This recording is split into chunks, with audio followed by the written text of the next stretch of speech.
Welcome into the Andrew Garrison Show. My name, of course, is Andrew Garrison, speaking to you from a dorm room at Indiana University with much to discuss this morning. It is 10:54 a.m. on Friday, February 27th. It has been a very long time since we did an episode. It's been an insane crossover season, right? I've been covering women's basketball and wrestling and softball and baseball as well. And this is the period of time in the calendar where all four of those sports are technically happening at the same time. Wrestling and women's basketball are ending, softball and baseball beginning. And so crazy schedule, lots of games to watch, lots of media to consume, lots of media to create.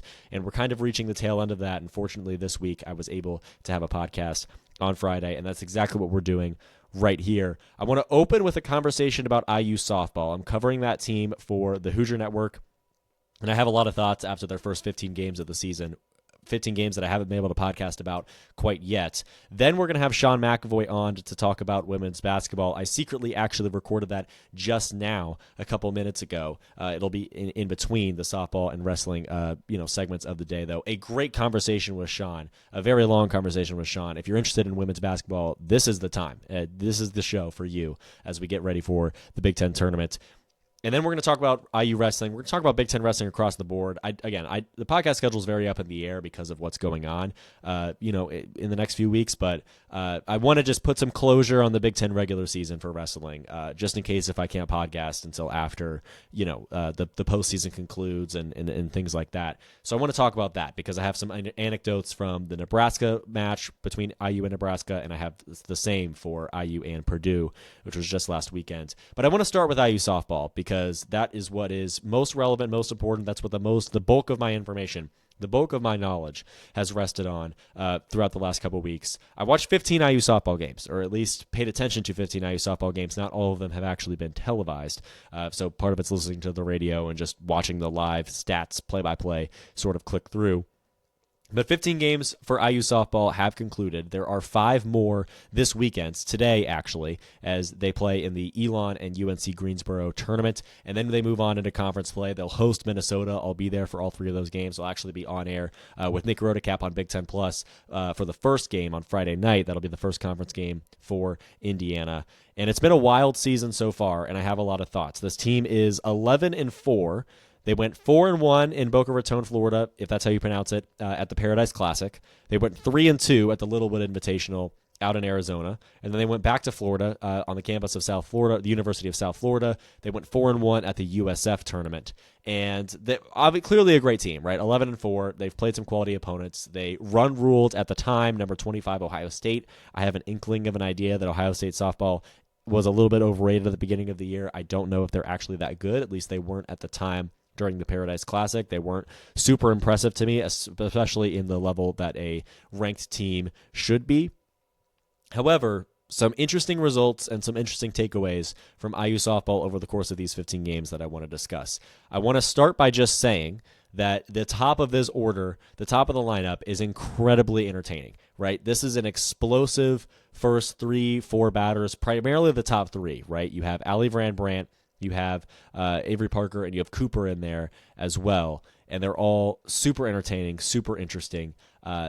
It's not always right away. A lot of times it's in the first inning, especially against inferior opponents, against pitching staffs that aren't particularly all that great. You see, a situation where that IU lineup right away is putting runs on the board. They're getting on base. They're putting points on the board. They're putting runs on the board. They're taking those early leads. But almost more importantly and almost more often, it's in the middle of the game where, it's the 5th inning. Your starting pitcher, or maybe not the 5th inning, the 4th inning, your starting pitcher is tiring out a little bit, or maybe you bring in a relief pitcher, right? And you just are looking to see what you have. And it's Alex Cooper, it's Allie Van Brandt, it's Avery Parker. They come back. It's the top of the order once again. Maybe Cassidy Kelderman at the bottom of the order gets on base to help this even further. And then it's just base hit, base hit, base hit, maybe a home run in there. They're stealing bases. They're generating offense, and they just blitz past their opponents. A lot of times in those moments in the middle of games, completely game changing. So the Indiana offense across the board is very potent. They've at the USF tournament, they won 4 games. They scored 8 runs, 10 runs, 12 runs, and 11 runs in those games. They scored 3 in their loss in their first game to South Florida, and then run-ruled South Florida 11-1 the very next day. So, and this is, of course, at South Florida's home field. So, again, this IU offense for this softball team is incredibly potent and incredibly entertaining and going to be a ton of fun to watch. Again, this team scores, and they score a lot. Very entertaining. So if you're interested in maybe getting into IU softball, this is totally a year to do that for sure, especially at the top of the order. And every time the game has reached kind of a lull, the game's in a flow that's not particularly exciting or entertaining, you watch, just the next time the top of the order comes up, and it's just completely mind-blowing, entertaining, awesome. And that's what this team provides, and that's been a ton of fun. On top of that, I like the pitching staff. I have confidence in and belief in the pitching staff. I think there's quality across the board. Frequently, I'll find myself excited when I see a different starter coming up. When they announce the starting lineups, I'll see a different starter, and I'm really excited, right? When I see it's a Taylor Hess start, I'm like, great, it's a Taylor Hess start. There's a high chance of this team doing well. I see it's an Aubrey Hooks start. I'm like, great, Aubrey Hooks, this is going to be awesome. I see it's a Trout start, and I'm missing players. Like there are also other great pitchers as well. It's very rare that I look at the starting lineup and I see a starting pitcher and I'm a little bit concerned about how this is going to go. And it's not to say that this pitching staff has been perfect. It certainly hasn't. It's let up a lot of runs. It's let up a lot of runs in situations that have led to losses, both to teams that they should be losing to and teams that they shouldn't necessarily be losing to. But I have confidence in it. I have belief in it. Like these pitchers, they earn strikeouts, right, in critical moments. The defense behind them sometimes makes mistakes. There's been mistakes at second base, at catcher, various places for Indiana. I think left field has been a problem area as well on defense at certain points. But for the most part, the defense holds up pretty well, especially when it's playing well. And those pitchers, they do earn strikeouts. And I feel good about the pitching staff. Mostly across the board. I honestly can't think. I don't think I could tell you an example right now of an IU softball pitcher that I frequently or consistently would feel concerned about. I don't feel confident enough in a negative opinion about any of those pitchers. Maybe that will change as we get to conference season. Maybe that will change over the course of the season. Maybe I just have a little bit too much confidence in this team, but I think that the confidence is not misplaced. I think this team deserves to be believed in, especially at this point in the year with what we've seen so far in the season. Again, a lot of inferior opponents, right? A lot of teams like Delaware and Stonehill that this team has played over the course of the season. They play Charleston Southern today. They'll play them twice this weekend. I'm sure they'll have great results there as well. But also, this team has had notable results against legitimately good teams, right? I don't know what Ohio State actually is. I don't think they're a ranked team, worthy of being a ranked team, and I don't think that they probably will be throughout the season. I just don't feel good about Ohio State. But again, Indiana run-ruled at the time, number 25 Ohio State. Their very first game was against Florida Atlantic, at Florida Atlantic, and it was cold down there, and weird game. It's at Florida Atlantic's home stadium. It's home field. It's the very first game of the season. It's cold in Florida. It's kind of a weird experience. And Indiana gets run-ruled 8-0, just a fifth-inning implosion, and FAU wins. And you're looking at that. You see no runs, so you don't see the potent and explosive offense. You obviously you see a pitching staff allow 8 runs in 5 innings. You don't feel good about IU softball at that time, but one bad game on the road in that situation, I feel totally fine about, knowing the context that they then won 4 straight at that tournament and that they now have been able to find success across the board in many situations so far this season. Through 15 games, they've won 11 of them. And again, offense, defense, they've looked great in all of those wins. There have been bad moments. There have been really unfortunate moments for this IU team, but for the most part, there's a lot of quality on this IU softball roster and with this IU softball team. The most notable result from the first 15 games, to me, was against an Arizona State team that at Arizona State, this is at the Littlewood Invitational, hosted by Arizona State. Indiana lost 7-6, but again, it played very, very well. The offense obviously scoring 6 runs on the road against a legitimately, I think they were ranked at the time. It depends on which outlet you look at or which outlet you pay attention to. But regardless, Arizona State is amongst the top 30, 40 teams in the country for sure. And they'll definitely be ranked at some point over the course of the season. They'll probably be a tournament team. Arizona State softball is very, very good. Indiana loses 7-6. happens late, right? It's timely home runs after costly walks that really were the difference for Arizona State and tipping the result in their favor, which, ultimately that's an example of the Indiana pitching staff not quite being perfect. Obviously, Arizona State is awesome, and that's part of mostly why they won, right? But that game on the road, Indiana really put that Arizona State team on the ropes. I know Indiana had a lead in the 6th inning, something along those lines. Arizona State with a second or third home run late, and that's what tips the balance in favor of Arizona State. But Indiana, legitimately close with a legitimately good team that we can reasonably suggest is going to be good all season long. FAU is another team like that. It wasn't close. Ohio State might be a team like that. Indiana won big, but I don't really think that's a team that fits that category. Arizona State does, and Indiana almost won that game on the road. And if that game was a 3-game series, I think Indiana absolutely takes at least one of those, and certainly could have taken it on that one instance that we saw so far this season in the Little Bit Invitational. But across the board, this team has something. There's something to this team. There's something great to this team, and I'm very interested and excited to see kind of what this team is able to put together moving forward. This weekend, they're playing at the UNCG and Elon tournament, or the Elon and UNC Greensboro tournament. They're playing, both those teams are hosting a tournament that's kind of traveling between the two campuses. So I know Indiana's going to play Charleston Southern twice. They're going to play Elon once, and they're going to play UNC Greensboro twice this weekend. Likely a lot of opportunities for wins, particularly against Charleston Southern this weekend for Indiana. We'll see how the weekend goes. I'm not surprised if it's a 5-0 weekend. I'm not surprised if it's not, because Elon's had good performances. I'm pretty sure UNC Greensboro is a pretty good team as well. And obviously it's at both of those teams' home campuses. So certainly a situation where Indiana could take some losses here at a conference play. But not surprised if they go 5-0 this weekend. It'll be a very interesting tournament to watch as it plays out moving forward as well. And then again, conference play. I'll be on air for the Minnesota game, and then I'll be there covering the rest of that series across the board as well.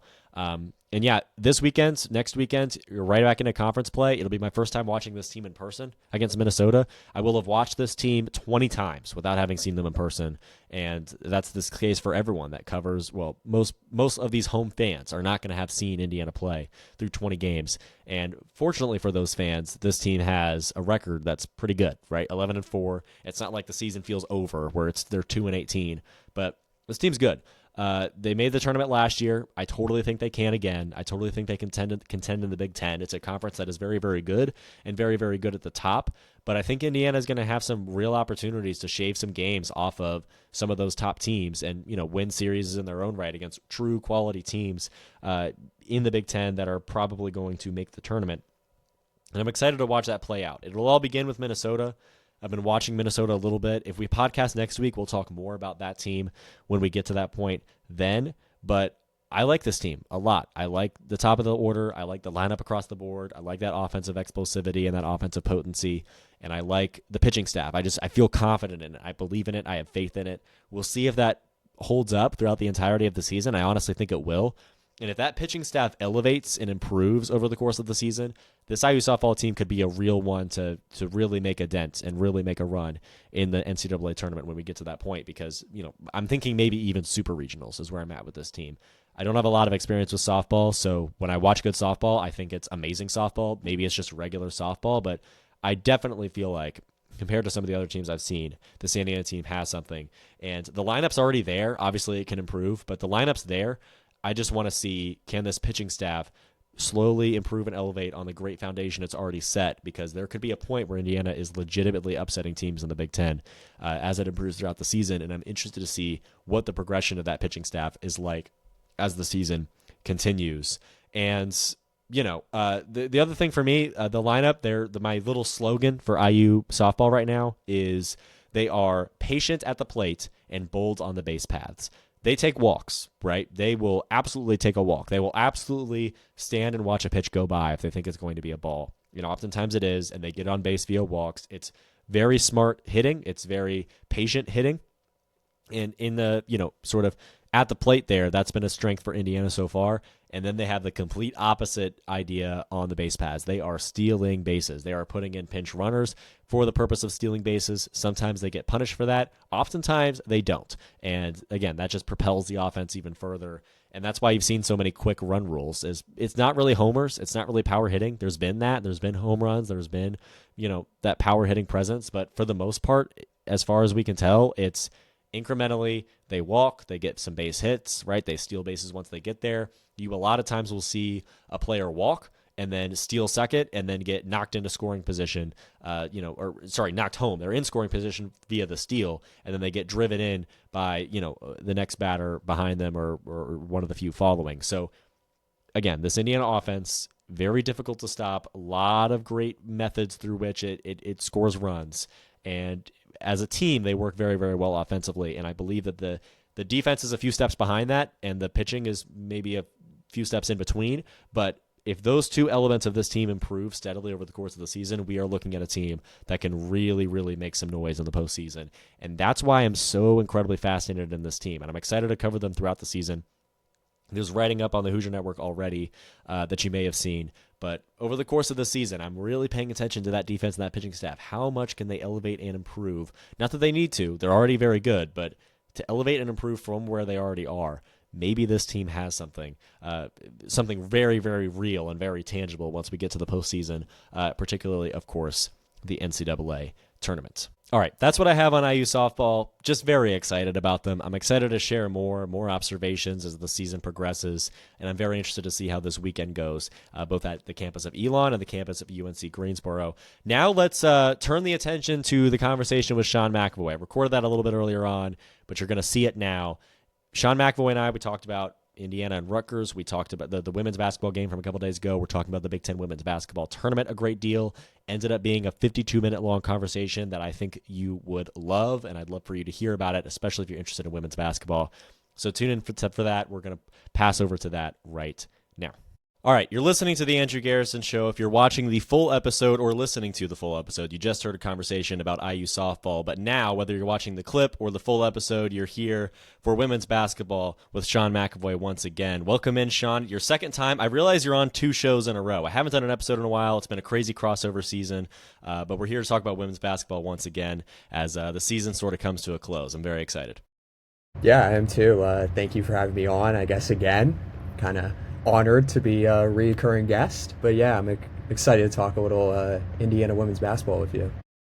Absolutely. So the focus of what I want to talk about is certainly the Big Ten tournament, which we will get to. But I want to start with some brief thoughts on IU versus Rutgers, because that game's still newsworthy. It was just a couple days ago, and I'm sure we both have thoughts. So I was on WIUX. I was broadcasting from the studio in Bloomington. So, watching the Big Ten Plus broadcast and broadcasting it on the radio from here, kind of a strange experience. I assume you were here as well. Did you make the trip? I did not go out to Rutgers. Going to New Jersey on a Wednesday night would have been a little bit much. Well, that's right. In middle of the week. I know there were some travel things with that. I think some of the people that travel for radio and all of that, the professionals, I know there was like real concern they weren't going to be able to go with the winter storms. But, out of a student's realm of possibility, I suppose. So I'll give the floor to you right away. Quick thoughts, takeaways. IU was down for much of the game. They ended up winning. How did that happen? I'd love to hear your take. I think it was a resilient win, I would say. I think coming into the game, Indiana kind of overlooked Rutgers, and I think that was an easy thing to do. I mean, you're 1-16 in the Big Ten this season. Like, Rutgers isn't the best team. They're still a strong team. They're not the best team in the Big Ten. There's a lot better teams, UCLA, for example. But I mean, Rutgers is 159th in the net rankings. They haven't won a game since January 18th. I mean, your best win this season is against a Rhode Island team that's 24-4 in the A10 this season. Not to put down the A10. I do like A10 basketball. I think they're going to have 3 really good teams in their conference tournament with George Mason and Richmond. And I think they could win a game in the NCAA tournament, whoever comes out of them. But I think for the game on Wednesday, it was just Rutgers kind of came out and just like punched Indiana in the mouth to start that game, I feel like. A lot of ball pressure, a lot of stupid turnovers, I'll say, from Indiana. I mean, you have 8 turnovers in the first quarter. That's not something you want to see, and that's not something you want to see this late in the season Indiana's down 22-17 at the end of the first quarter. I mean, other than their one redeeming quality was shooting the three at a high level in that first quarter. It's Maya Makalewski and Shea Chesky both make 2 3-pointers, and that kind of keeps them in the game, kind of keeps their confidence up. But I would say throughout that first quarter, I was just waiting until like Indiana's going to make their move and start the comeback attempt, and it doesn't really happen until the third quarter.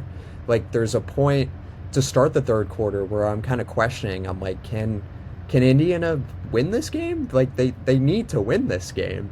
Like to start at the third quarter for Rutgers, Lawrence Swan and Zachariah Perkins both make 3-pointers, and then you're kind of looking and it's a 10-point lead for Rutgers. Like there's still a lot of game time left, but it's like it's a 10-point lead.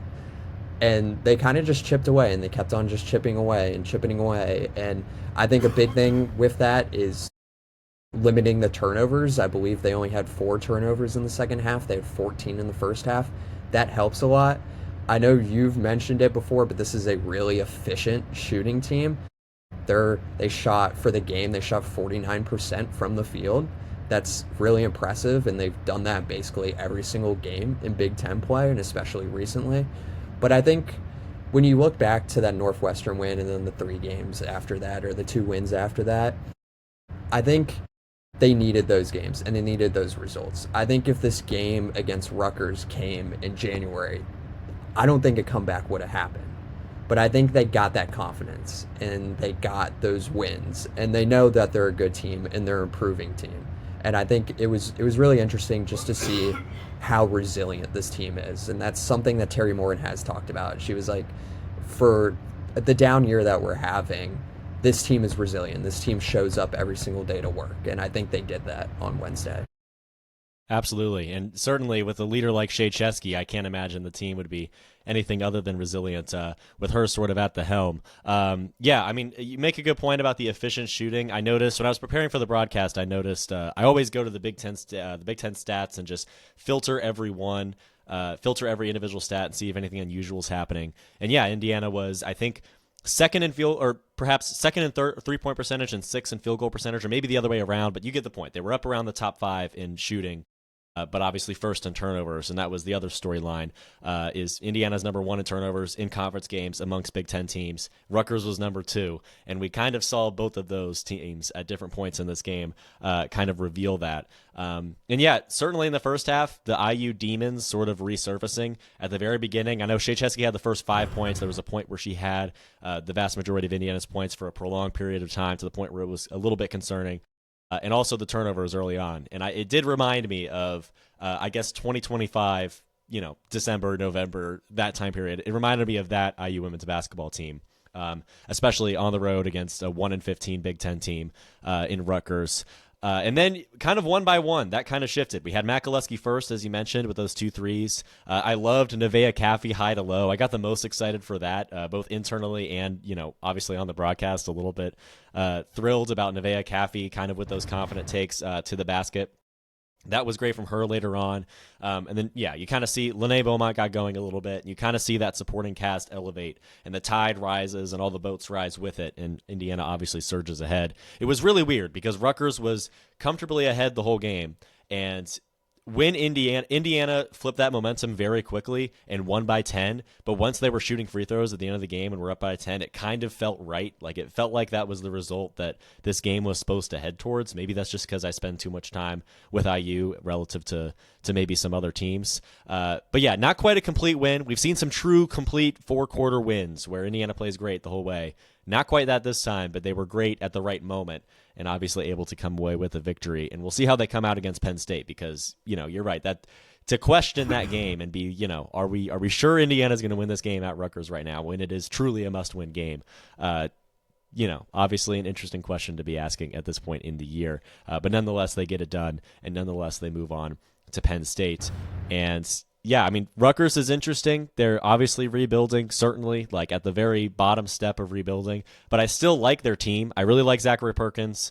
I really like Amani Lester. She's my favorite player on that team. I just think she's awesome. I truly enjoy watching her. I've watched some Rutgers, more Rutgers than most other Big Ten teams recently, just in preparation for that broadcast. And maybe the only player that I truly consistently enjoy watching is Amani Lester. And then, of course, Nene Njai, Faith Blackstone. They have some other nice pieces there. Not quite enough pieces to put together a truly good season, but still, there's something there with the Rutgers. It's not necessarily a very bad basketball team. Just obviously couldn't get it together this year, and apparently couldn't get together against IU thanks to that late surge from the Hoosiers. Any other thoughts on IU Rutgers before we move on to the Big Ten tournament? Because that was certainly a tricky one for fans. Yeah, I wanted to bring up kind of those Rutgers pieces. Precious Gem Wheeler, I think she was a 3-star recruit, freshman, has played in a lot of games, not a lot of minutes, but I think in a couple years, kind of in 2 years, she can be kind of one of the best players for a Rutgers program if she stays there. And just kind of looking to the other side, looking back to Indiana, I think Adessa Noyan, I think, has been one of the best kind of improvers this season. She did not look too confident, I would say, around the start of the season, kind of in November. And I think the way she's playing now, there's a night and day difference. And I think she's a crucial piece of this team when you have Zania Soka Nguyen injured for most of the season. And against Rutgers, she only puts up 6 points, but she has 15 rebounds. And that's something you need for a team that doesn't get a lot of rebounds and hasn't gotten a lot of rebounds the last couple of seasons. And that just seems like a kind of the way that they play kind of issue. I mean, Adessa Noyan has 15 rebounds. 5 of those are offensive. And just having those second chance opportunities, I think, are huge. It's a massive opportunity for this Indiana team. I think Journey Kyaku has been one of my favorites to watch this season too. She gets to the basket, I will say. For a team that I think sometimes is a little stagnant on offense, Kyaku coming off the bench and just getting downhill and just being aggressive and being fast, I think, is something that I like to see. And I think as a senior, this is kind of like her one season playing up in competition. She comes from Duquesne in the A10, and I think it's been a good bench season from her. Like, she was never getting into the starting lineup. She's listed as 5'7", so you're kind of giving up a little bit on the defensive end when you have Shea already at 5'7". But I think she's been one of the best pieces, one of the most consistent pieces on this team, and I just like the way that she plays and her aggressive. Yeah, absolutely. I love Journey Kyaku as well. I remember a moment from this game. Sometimes it's tricky for me to, like, when I do play-by-play, I don't remember what even happens because I'm so immersed, like, in the moment and trying to describe everything. And I'm, it's very moment to moment, whereas when I'm just watching it or I'm covering it otherwise, I'm like making pattern recognition, that kind of thing. But I remember a play in the second half where Kyaku has the ball inbounded to her and she is just racing across the court. And in my head, I was like, she's going all the way. And you can tell that she has that speed and she has that quick first step and that elusiveness, especially once she gets into the half court. And I believe that turned into a layup for Indiana. But that's the type of play that, like you mentioned, I love that spark off the bench. Like, physically, you can tell the game is faster. The game is a little bit more, efficient for the Hoosiers with Journey Kyaku in off the bench, which has been very, very nice. Noyan, even in that game, I think you make a good point about that as well. I mean, early on, I was with Jack Snyder. We were on the call for IUX, and we were pointing out how Rutgers was still kind of consistently able to get to the blocks, and that's kind of how they want to play offense. It seems like they don't shoot the three a whole lot. They didn't shoot it very well the other day. And so they were able to get in against Noyan, whether it's Amani Lester and Nene Njai, kind of those anchors, or whether those guards downhill. They were able to attack that front court. But that changed throughout the game. And I remember a sequence in the second half where Lester blocks a shot on one end, and then Noyan blocks Lester's shot on the other end. And it's the type of Amani Lester shot that you see go in every game. It's one of those. That's her spot.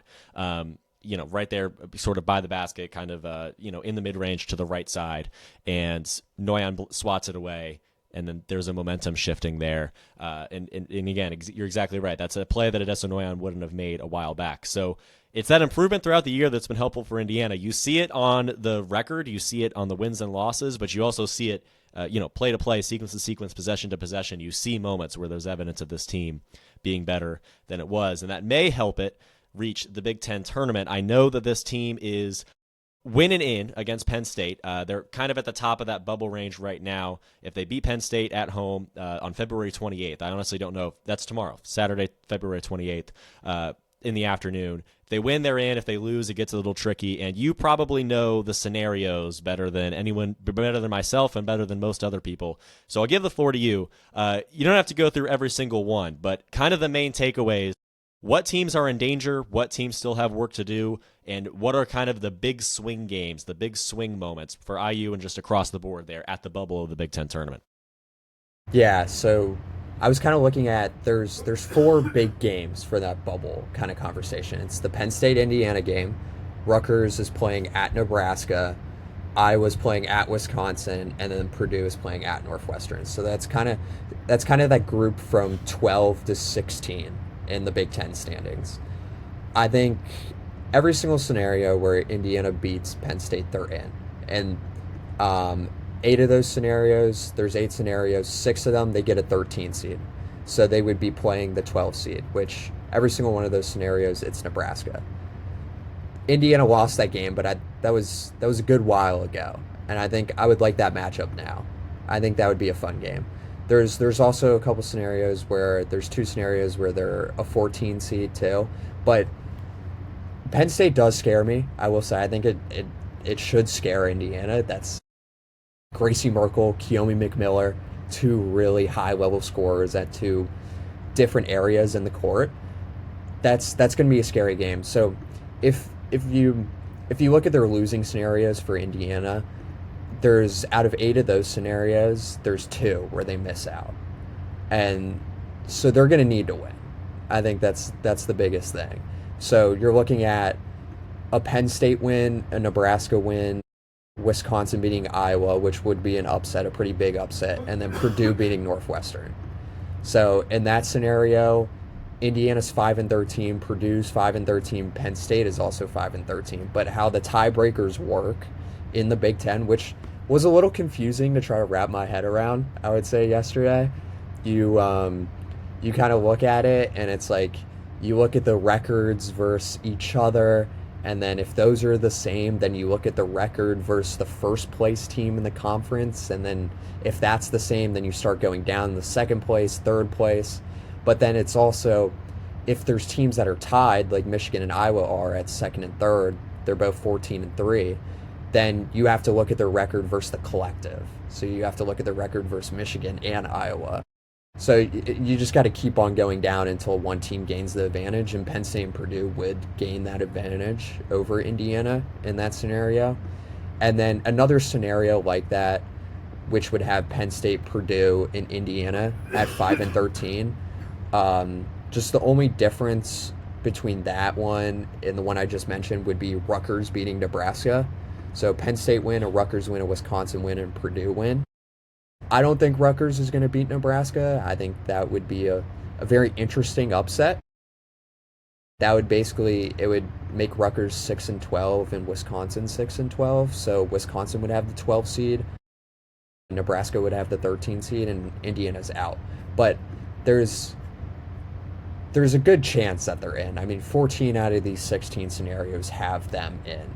I didn't spend the time yesterday, I will say, going through the whole entire bracket because there's still a lot of teams that are kind of clumped together. I would say you have that kind of group after these teams, so kind of that 11 seed and down, when you have Illinois, USC, Washington, and Oregon.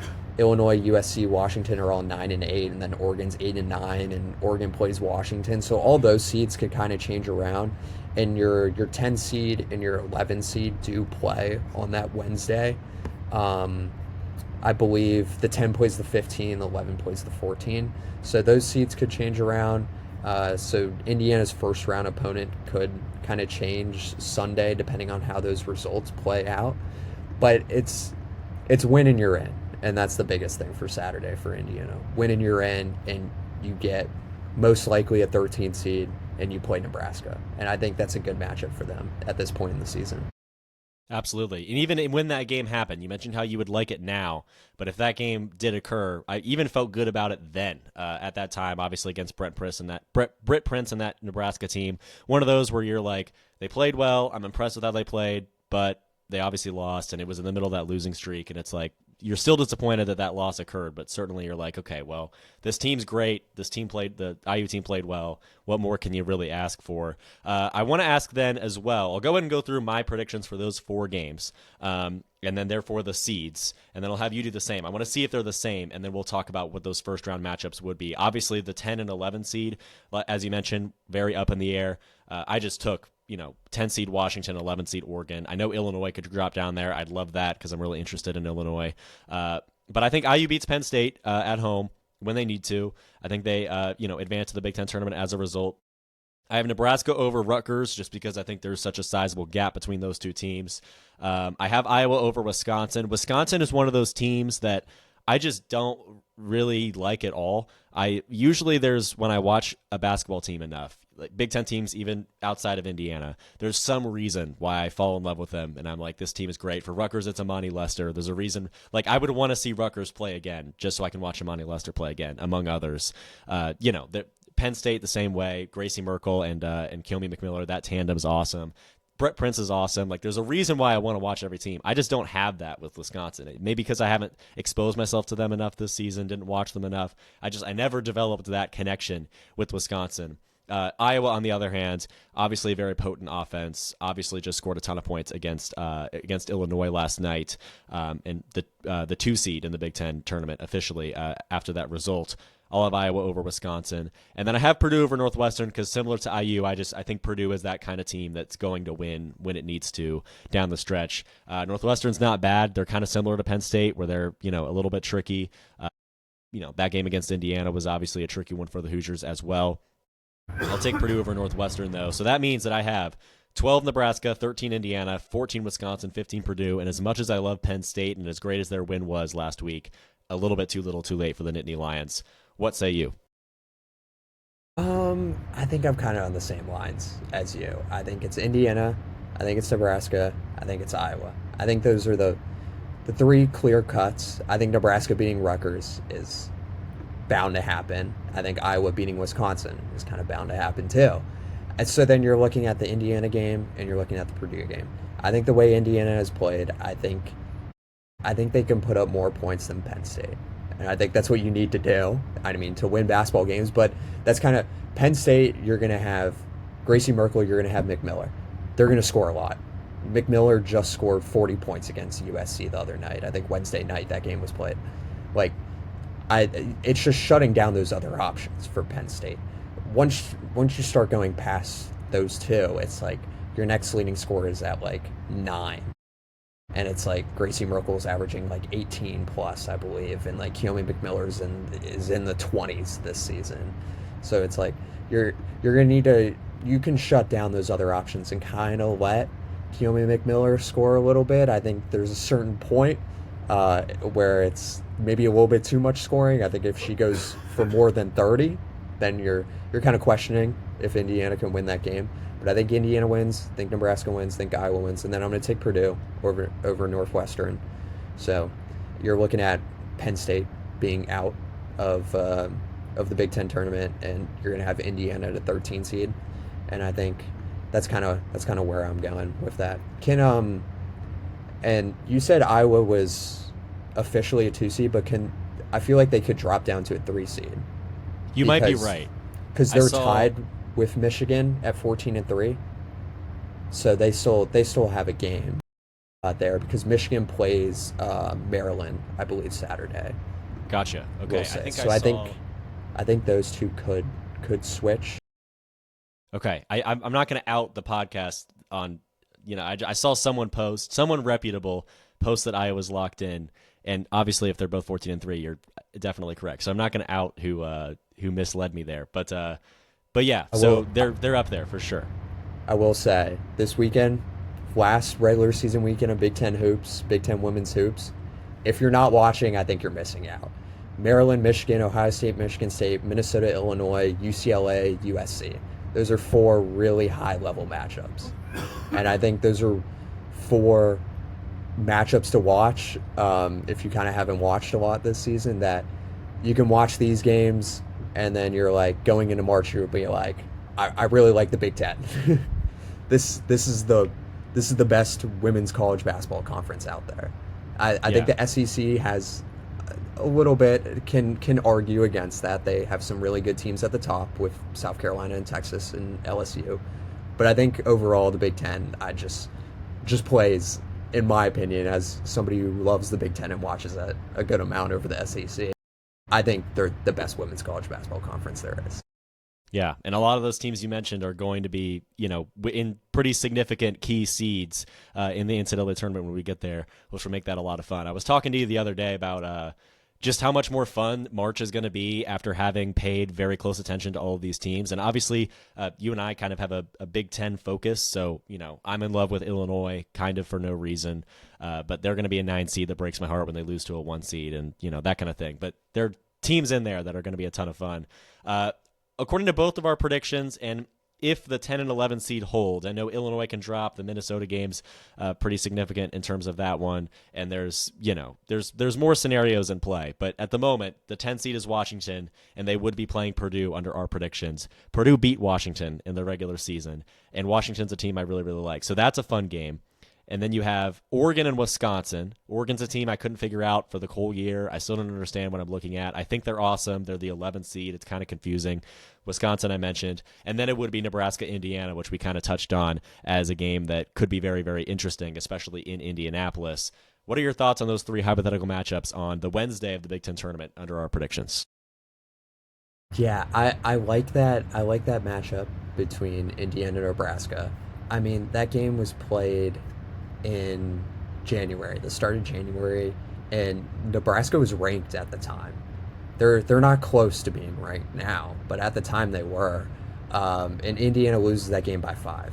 And it was kind of during that winning streak. There was kind of those two back-to-back games, and it was at Nebraska where they kind of fizzled out at the end, and it was at home against Iowa where they kind of fizzled out. But they lose the Nebraska game by 5. They lose the Iowa game by 3. And I think that was kind of just like they have the talent. Indiana has the talent. And I think those two games kind of showed it. I just think if those two games were played now and they kind of enter the fourth quarter in the same spot, I think they could pull out wins in those two games.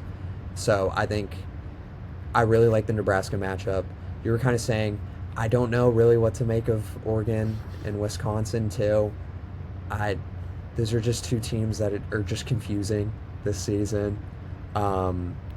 Wisconsin likes to shoot the three a lot, but as you were saying, you don't really have that number one option. It's kind of just like a group effort, I would say. Like Destiny Howell, I believe, is leading them points per game this season, and she's at like 14, and so it's just a group effort. I think Wisconsin, if they're making their threes at a high level, maybe they can go on a little bit of a run, but I just don't see that in conference play. And I think there's been many cases where teams that are kind of over reliant on the 3-point shot, that's kind of burned them in these these win or go home kind of games. And that other game too, which would be, if you say it again, it would be... Yeah, that would be... So we had Washington-Purdue. Washington-Purdue. Yeah, that's... I really like this Washington team. I do. I think they're like one of my dark horses, and in Purdue, I believe Madison Leigh might have had an injury the other day, and she's like their best player on that Purdue team, and I just can't see Purdue winning again in a neutral site. I know that game was played at Purdue, at Mackey, and Washington had to make the trip to Indiana, and now they have to do it again for the Big Ten tournament. But I just can't see Washington, or I guess I can't see Purdue kind of pulling off the upset again. Yeah, and those are... they do feel like they're on different tiers. If I were making a tier list, if I had 3 sections, like the true conference championship contenders, and then the good teams I would like to see in the tournament, and then the teams that are kind of rebuilding, I'd have obviously Washington in tier 2 and Purdue in Tier 3. It'd be a very exciting Wednesday, nonetheless, regardless of how this whole thing shakes out. And it'll be sad to see whoever sits at number 16 in the standings out of the tournament. The tournament field is not set, obviously. There's a lot left to be determined. But before we get out of here, I want to talk about who we think is going to win the league, because I don't know if I'm going to have time to podcast next week. I don't know if there's going to be a point to talk about it, so I want to cover the bases now. Who's going to win the national championship, not the national championship, the Big Ten Conference Tournament Championship, and then, maybe the pick is going to be the same for both tournaments, but nonetheless, we'll talk about that. We'll talk about a dark horse in the league, kind of as you alluded to. I'll just come out and say, I can't help it. UCLA is my Big Ten Conference Tournament champion. I assume you have the same answer? Yep. Okay, Pretty easy. Yeah, Lauren Betts, good shooting, good in transition, size that rebounds well. You had a really good column about how long and tall UCLA is, particularly at the perimeter, and how that was problematic for Indiana. And all that just combines for such a wide margin of error, margin for error. Like UCLA can make 20 mistakes and still win by 20, I feel like, against most teams. Yeah, kind of for that conference championship, I think if I was a betting man, I think it would be UCLA. I could see how somebody could say maybe Iowa, maybe Michigan. I mean, they're both top 10 teams. Michigan has the 1-2-3 punch of Silas Swords, Olivia Olson, Mila Holloway. They just took down Ohio State in a really high-level game this week. Iowa, I mean, they're also 14-3 in the conference. Ava Hayden just put up 28 points Thursday night against Illinois. That was, if you were watching that game, I don't know if you were, but that was a really fun game at the end. Illinois? Yeah. Okay, I was watching the highlights this morning, and I had a ton of fun with it. But yeah, that was great. Yeah, it was a really, really good game, kind of late in the second half. But for Ava Hayden, Hannah Stolke, those are two really good, dominant post players. For Iowa, Chit-Chat Wright, I think, is one of my favorites to watch, too. I mean, she's 5'4", and she's putting up 12 points per game, and just can make her own shot and can get to the basket. And it's kind of crazy for how short she is to be doing that at such a high level. But it's UCLA's conference to win. They're 17-0 in the conference. I think they're going to get to 18-0 when they play USC. You're the second best team in the country, and you're solidified as the second best team in the country. I wouldn't put them over UConn. That's 29-0, I believe, this season. But it's just, you're such a dominant team when you're UCLA. You have Kiki Rice, Gabby Jaquez, Lauren Betts on the inside, Gianna Nepkins, who transfers in from Utah and is one of the most, I feel like, underrated players in the Big Ten. Charlize Slager-Walker, Angela Dugalich. And those are just their seniors. Those are all senior players. They have the experience. They have the size. They can shoot. It's just, when we were talking about Wisconsin, how they really don't have that number one option, I think I kind of look at UCLA and there's too many number one options. And it's you don't have this crazy 1A player, but it's they're all 1B. And it's such an impressive team to watch. I mean, they're freshmen too. With Sienna Betts, Lena Bilic off the bench too, have been great for them. Have seen a good amount of playing time as freshmen when you have those good players in front of them, just because UCLA has been getting out to these 20-point leads and these 30-point leads, and it's well, we're not going to play our starters the whole entire game. Let's give the freshmen some minutes. And that's something that burned them, that I talked about in my column kind of last season, where they didn't play these younger players, and I believe all four of their freshmen transferred out. Zania Soka and Guman was one of those. And I just see this team, I just see the way that this team was built, UCLA, is just something Indiana should look up to. And there should be players that you keep in the program for a couple years. You bring in a couple older transfers, you bring in a couple younger transfers. Lauren Betts started at, I believe, Utah, and then transfers into UCLA. And she's just kind of improved every single season. And I mean, it makes sense when you're 6'7" and one of the best defensive players in the country, but she's turned into that and has been unbelievable for them these last couple seasons. And I would be, national championship wise, I'd be very disappointed if UCLA doesn't at least make it to the Final Four, and after that make it to the national championship. And I think they could win. I think it would be a great matchup against UConn. I would love to see that national championship matchup. Yeah, that would be a ton of fun. And again, I about every week I start more than that now that it's this time of the year, but I just think about how insane the Elite Eight and the Final Four and the national championship is going to be.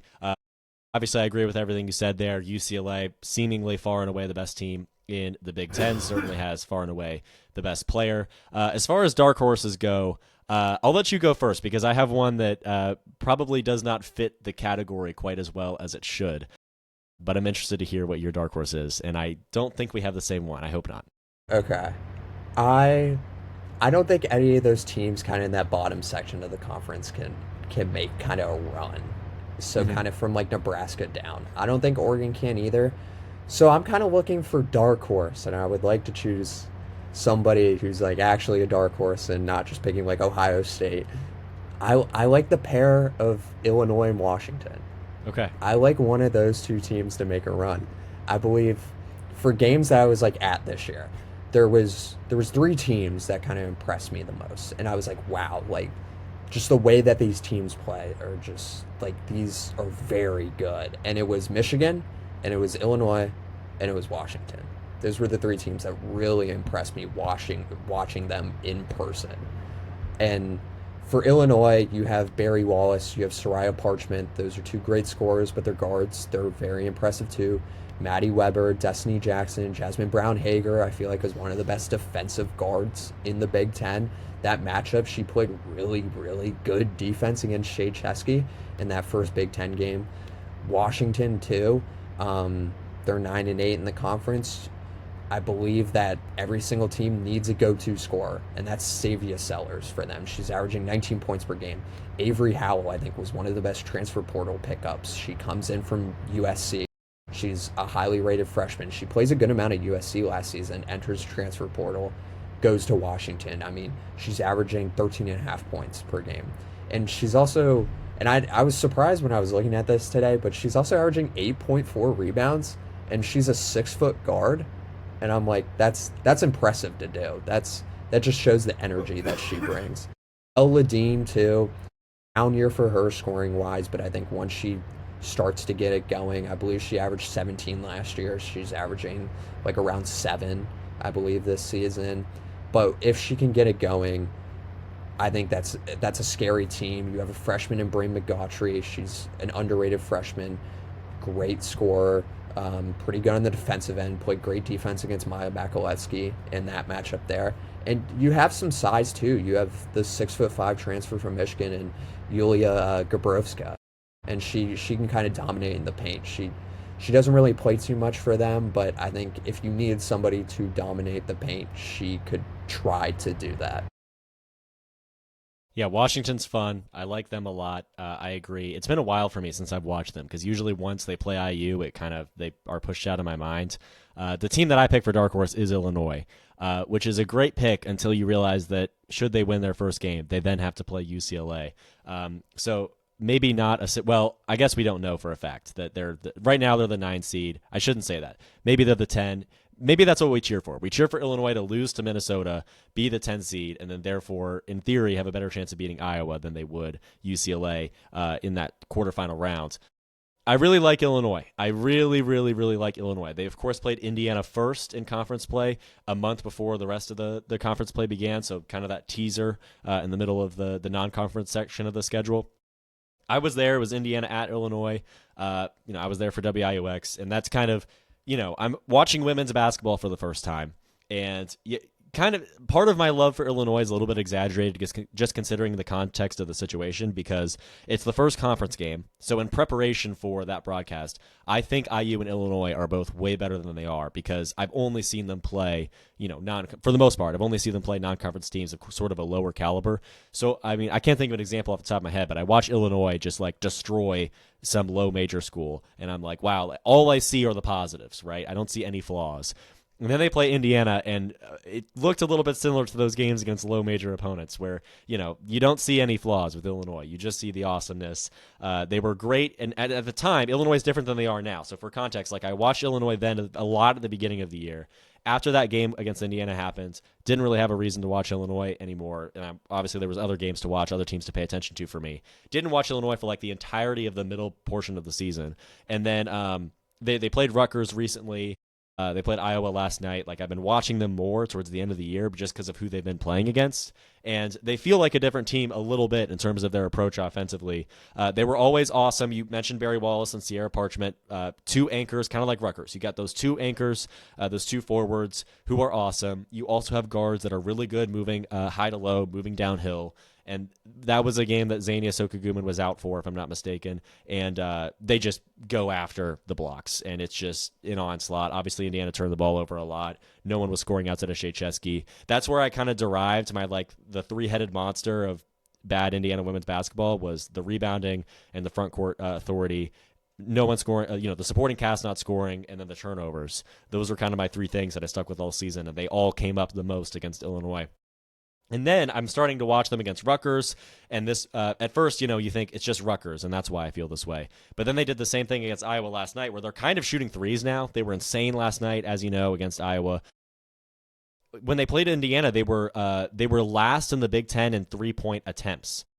And now they shoot threes all the time, and they're really good at it, and they're awesome, and they're a totally new team. I believe in the second half there was a point where they made like 9 3-pointers in a row, if I'm remembering that correctly. Like, that's insane. They're just looking. They were 11 for 19 for the game. Like, that's crazy. And this is Illinois, Yeah, and you're playing at Iowa too, at Carter Hawkeye, and that's one of the best women's basketball atmospheres, away atmospheres in the country. And you just keep on not making shot after shot after shot to kind of quiet the crowd. They don't win that game, but like it was an impressive result for kind of just having, it was a standalone Big Ten game, and it's kind of one where all my attention was on because that the Michigan State Purdue men's game was done already. So it's like I'm watching Illinois, I'm watching Iowa, and it was a really great game, and I would say for anybody to go back and watch that. But those two teams were really impressive against each other. And I don't know if you remember going into that Indiana matchup to start conference play, Illinois also played Florida State. And yes. Illinois beat them by 3, and Indiana basically did the same thing. And I was like, I remember going into the game, I was like, okay, so maybe these two teams were kind of similar, like similar skill level. And then Illinois just blows the brakes off of Indiana, and you're like, whoa, that's not supposed to happen. Yeah, and so then you're thinking, how good is Illinois? And then obviously here we are, and we know where those two teams stand. But yeah, I believe I cut you off there. What were we going to say? I was just going to say, I believe, like at the time I was like, well, this might just be an outlier for Indiana. And it really wasn't. Like this season has had its ups and downs for Indiana, and you go on that 9-game losing streak, 10 games in a row that you lose in Big Ten play.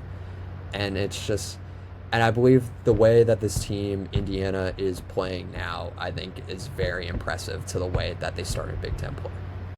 Absolutely. I hope there's some way where Illinois can play Indiana in the Big Ten tournament again. I guess it would have to be in the first round probably if Illinois drops down.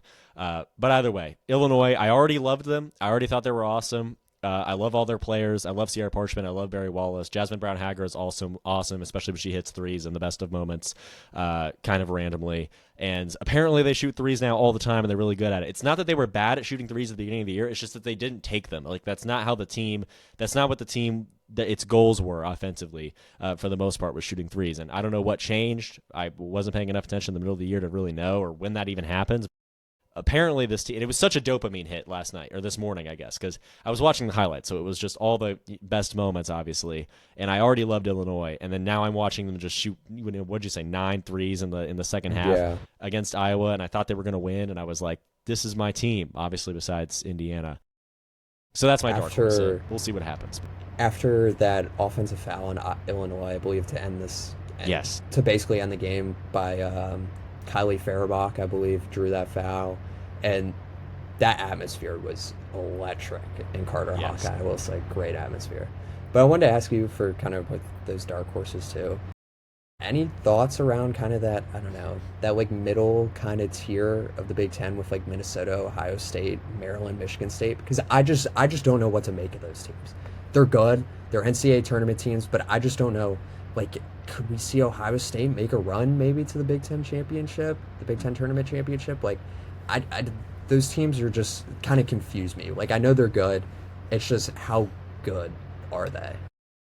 Yeah, so this is I'm glad that you mentioned this because I was on air for Indiana's game against both Minnesota and Michigan State. So I have, kind of and again, this was like over winter break in December and January. So it's been a minute, but still obviously those are teams that I have enjoyed watching. Michigan State at the time was leading the Big Ten in 3-point percentage, if I'm not mistaken. They probably are still pretty high up there. And they have some awesome players across the board. I'm surprised that, honestly, when I looked at the standings just this morning, I was surprised to see those teams positioned where they were. I would imagine Michigan State to be number 4 and Minnesota to be number 7. I guess, obviously, their records they're one game apart, so maybe that's going to be how it ends up anyway. But Minnesota, I love. The two teams I loved at the beginning of the year were Minnesota and Washington. Those were like my kind of like niche teams that I felt like no one else was really talking about that I really enjoyed. So I don't think Minnesota is the 4th best team in the Big Ten.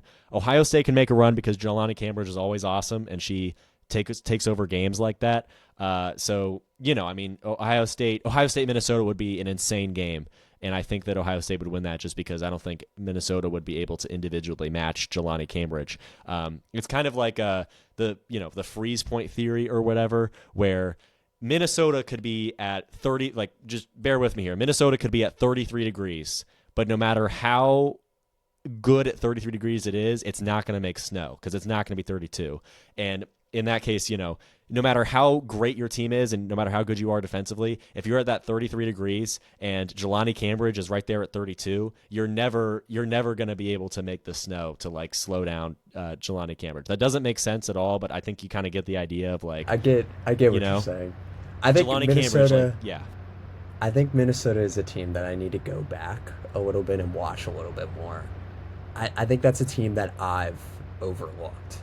Like that Indiana game in December, like it's not a game that I remember too well. It's a game that Minnesota kind of just controlled the whole entire time and they win 71-48. And it was like part of that losing streak where it's just like Indiana was getting blown out like every single game and they just like weren't shooting the ball well. And I think, and I haven't watched too many Minnesota games since then, I'll say, because they've kind of been off my radar for how long ago that game was. But I think I have to go back and kind of watch those games. I think that's a team that I've kind of overlooked. I like Maryland. I will say I do like Maryland. I think they brought great ball pressure. It's just the takeaway for Maryland is just the injuries. You've just had a lot of injuries. You have Kaylee Schmeichel is kind of out, has been out, but Brenda Fries is a great coach there in College Park. She knows her way in tournament situations. It's been a little while since Maryland won a national championship. I'm trying to remember. I think it was 2020 or 2005, I believe. Or I'll just have to trust you on that. There. I don't know my Big Ten women's basketball history very well. Because the game this year was their like 20th anniversary of that team, so I believe it was 2005. Yeah, they beat Duke. National championship game was played in 2006. So yeah, they beat Duke in that one. So it's been a little while since they've won a national championship. That's a great program. I love Brenda Fries as their head coach. I think College Park is a great basketball atmosphere, and I think that's a team that people should be looking out for. But I think just that kind of group in the Big Ten, I'm just like, how surprised am I going to be if one of these teams goes on a run and kind of makes it to the championship? And I'm like, I don't know if they're going to surprise me that much, but it's like I think those teams I've kind of overlooked this season because they haven't been like close to Indiana and they haven't been like outrageously good like UCLA is. Yeah, and we obviously played a lot of those teams earlier in the year, as you mentioned, so it's been a while. Maryland's great in transition. You're right about the injuries. It's just unfortunate. It's just, I hate it when that happens, when, like, good teams with real potential, any team, really, but any injuries at all, obviously, but, like, especially when they pile up on a team that I think really has a good chance. And, yeah, so Maryland feels like more of a flash team. Like, I feel like they have more they pack a harder punch. Maybe not so much after the injuries, but Minnesota. This is just the way it makes sense in my head. Like Minnesota, I imagine as like a consistently good team. Like they have a bar that they reach, and they always reach that bar, but they don't go much further or below it. Maryland's more of a team that I think can really swing up and down. Michigan State's kind of in between in that sense, and Ohio State's also like that, except their bar is higher because Jelani Cambridge is always awesome. So that stretch of the I guess the quarterfinals, the semifinals of the Big Ten tournament are going to be just as entertaining as the Elite Eight and Final Four potentially, because as you mentioned, theoretically the best conference in women's college basketball, and certainly one with a whole lot of quality at the top. But yeah, I think amongst those, I think Ohio State's probably would be the team that surprises the most. Like we could see maybe an Ohio State UCLA Big Ten tournament championship game, and that's not crazy to me. But also like they're definitely on different tiers. Like that would feel lopsided going in. It would feel a little bit strange. But and I guess I don't know if that's possible with the seeding. But either way, I love Minnesota. I love Michigan State, and Ohio State and Maryland are certainly teams that are worth an eye as well, especially as we work into the big dance. Yeah, I think Ohio State right now is a 5 seed, so I think they would match up in the semifinals. That's a shame, but that would be a great game. Year 1 versus, potentially your 4-5. But yeah, definitely a great game. That game against Michigan, I believe, the other day was close. Yes. Olivia also made that shot to take the lead, and then Chance Gray, I believe, made like a game winner, but it was late. And that was a great comeback for Michigan, and that was a high-level game, I will say. But I'm excited. Yeah. I know you are. I'm excited for the Big Ten tournament. Yeah, and so speaking of, before we get out of here, I know you'll probably be. I'm sure you'll be there for the Penn State game, obviously, between Indiana and Penn State. And then, am I correct in assuming that you'll be in Indianapolis as well for at least some of it? Yeah, I'm guessing. Hopefully, Indiana makes it. Yes, that's right. Hopefully, I love that part. We have the 2 scenarios, but good chance that Indiana will play Wednesday. And those games are kind of, the first game starts at 3:30, and then the games are kind of 2 and 3 kind of after that, 1, 2, 3, just back to back to back. But yeah, I'll be at the Penn State game. That should be a fun watch, I would say. Big Ten Network, I believe, or Big Ten Plus for that game. So nice. Yeah, and then I will not be there for Penn State, but I'm kind of in limbo right now. I filled out the application to broadcast the postseason games for WIOX. Haven't heard back. We'll see. I'd love to be there in Indianapolis on those days that I'm available, if Indiana, of course, does make the tournament. But either way, it's been a great season. I'd love to see this team in person one more time a little bit later on as well. I got softball, tomorrow, so I'm out on the IU Penn State game. But nonetheless, a great season, going to be a great tournament, and then going to be a great big tournament where people like me and maybe like you kind of stick our head out of the sand and realize that there's teams outside of the Big Ten and there's more to enjoy than just the 18 that we've watched all year. I think you have a little bit more of a temperature of some of the nation, I guess, in women's basketball than I do. But I've tried to watch those high level SEC and kind of, I guess, a couple UConn games, but mostly the SEC has kind of been the only other conference that I've watched this year. So there's going to be like a Big 12 team that goes on a run, like a Texas Tech, I believe, or someone like that. Yes. I'm just like, where'd this team come from? I love Texas Tech. I actually, on this show, I did a segment on Texas Tech. I watched 2 Texas Tech games in like 1 week, and they were both weird. And I was like, this team's strange. And I completely uneducatedly talked about it. And the video did well. So, I mean, for the people watching, if you're interested in Texas Tech women's basketball, I have 4 kind of clueless thoughts on that team from an episode of a few months ago. So completely outdated. But yeah, exactly. It'll be a fun tournament. I forget that there's 68 teams that are going to play for a national championship. But first we got 18 for a Big Ten championship, and I'm very excited, as you are, to watch that all play out. All right. Thank you, Sean, for coming on. Thank you to the people for watching and or listening. You're, of course, watching and or listening to the Andrew Garrison Show. Hopefully we'll have, well, I'm sure, especially as, the Indiana season ends and the wrestling season ends as well, because I'll get a whole lot less busy after that. Certainly there will be more podcasts, and hopefully there's some more time to talk with Sean about women's basketball. Either way, follow him on Twitter. Follow me on Twitter. Follow us everywhere. And I'm sure I know that there's some more great women's basketball columns from Sean coming out in the near future. Hopefully some postseason related ones as well. All right. Thank you very much for watching and or listening. You're watching and or listening to The Andrew Garrison Show. That's Sean McAvoy. I'm Andrew Garrison. We will talk to you again next time.